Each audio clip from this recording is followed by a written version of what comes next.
Now we're going to do several examples with the closed interval test. So we're asked to find the absolute maximum and minimum of a specific function on an interval that we're given, right? So my first example here is this function, this cubic on the interval 0, 3, which you may or may not remember was one of the ones I graphed in the very first video. So we sort of looked on Desmos to find where's the maximum and where's the minimum. So here we're going to use calculus to do the same thing. Okay? So what we have to do first, if you remember for our closed interval test, we have to find all the critical points, and then we have to test the value of the function at the critical points and at the endpoints of the interval. Okay? So that's our plan. So our critical points, of course, are where the derivative of the function is 0 or where it doesn't exist. So if I take the derivative of the function here, I'm going to get 3x squared minus 12. Okay, so this is not that hard, right? That equals 0, so I'm going to get 3 times x squared minus 4 equals 0, so x equals plus or minus 2 are my critical points over all of R. I only care about the ones in my interval, though, so that's, my interval is 0 to 3, so the only one I care about is 2. So I can make a little table. I'm going to put my endpoints and any critical points I need to test there. And now I'm going to go back to my original function and test what the values are. Okay, f of 0. Okay, this is clearly 4, right? Now f of 2, I've got 8 minus 24 plus 4. So 8 minus 20, so negative 12. And f of 3, I've got 27 minus 36 plus 4. So what the heck does that turn out to be? The negative 5. All right, so I've got 3 things. And if I look at the maximum of these numbers, it's going to be 4. And then the minimum is going to be negative 12. So my absolute maximum over this interval happens at the left endpoint, and my absolute minimum happens in the middle. Okay? So you didn't need to graph it to find this information if you just know how to find the critical points with calculus. So it's not hard. You do want to remember a couple of things. Is that the same problem? That's effectively a different problem. Okay, you want to remember a couple of things. You are going to be plugging back into the original function because we're looking for the maximum and the minimum values of the original function f of x, not a different one. All right, here's another one. No, that's the same thing. All right, here's another one.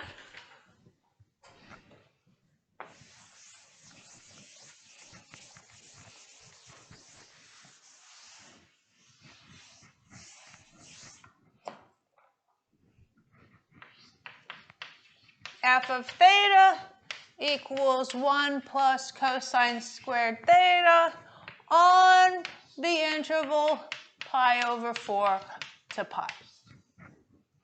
Okay, so I take the derivative. So I've got 2 cosine theta. Derivative of cosine is negative sine, so I have this. So you can go about this 2 ways. You have to solve for where that's equal to 0. Either you can use cosine, this is clearly sine of 2 theta.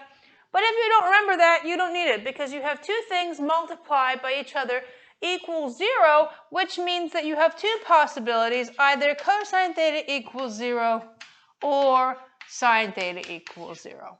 And so if we look at what those points are, cosine of theta is going to be equal to 0 at pi over 2, 3 pi over 2, etc. Sine theta equals 0 at 0, pi, 2 pi, etc. Right?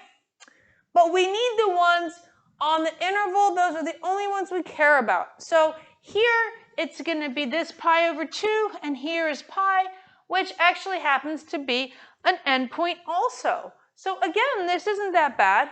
So I only end up with 3 points. Here's theta, and here's f of theta. My left endpoint, I have pi over 2 in the middle, and I have pi, which ends up being both a critical point and an endpoint, just because they gave it to us that way. And now I go in and I put this in here, right? F of pi over 4, 1 plus root 2 over 2. I'm going to erase this. 1 plus 1/2, right? So I have 3/2. Pi over 2, I'm going to get f of pi over 2. Well, cosine of pi over 2 is 0, so this is just 1. And f of pi, cosine of pi is -1, but it's squared, so this is just going to be 2. Okay, so we can see that 1 is the minimum, absolute minimum, and 2 is the absolute maximum.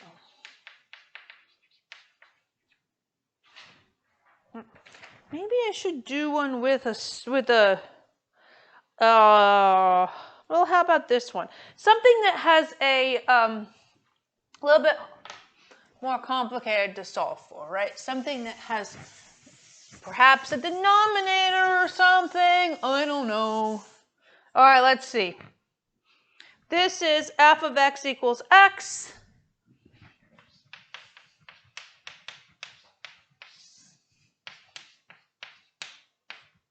Is it minus x plus 1 or plus minus x plus 1?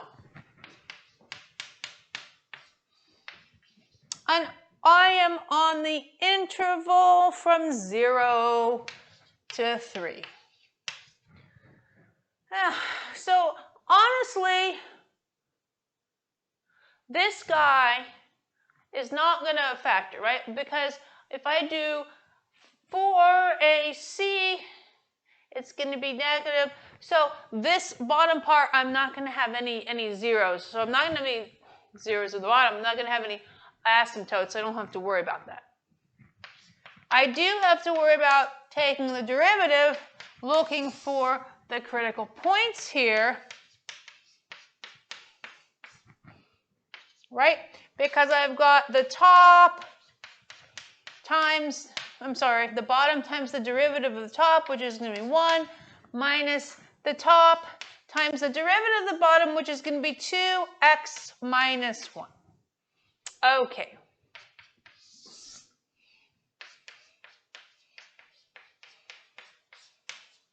So this would be on the top x squared minus x plus 1 minus 2x squared plus x, right? Remember to distribute our negative as well as our x. So what this ends up being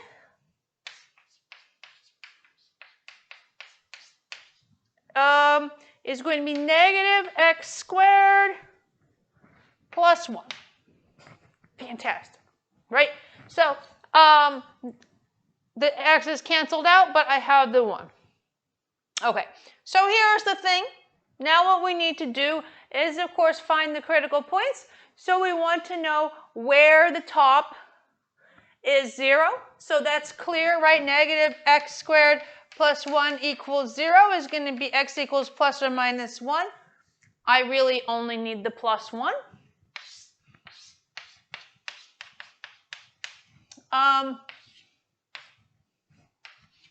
Let's double check though. I also have to make sure that my bottom isn't equal to 0, and I sort of was mumbling about that a minute ago, but we can check, right? We can actually, so let me show you how you check. You're going to look at the quadratic formula, right? Is going to be minus b plus minus the square root of b squared minus 4ac, right? Because it's plus, right?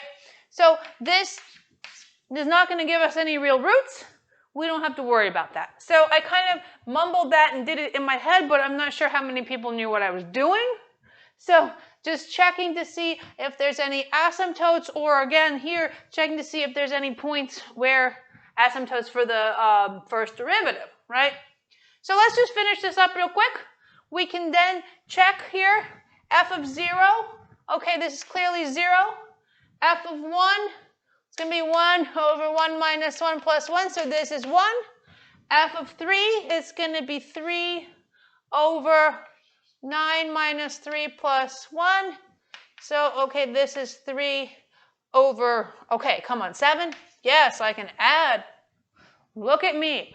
Okay, so we can see then our minimum is going to happen at 0, and our maximum value on this interval is going to happen at 1.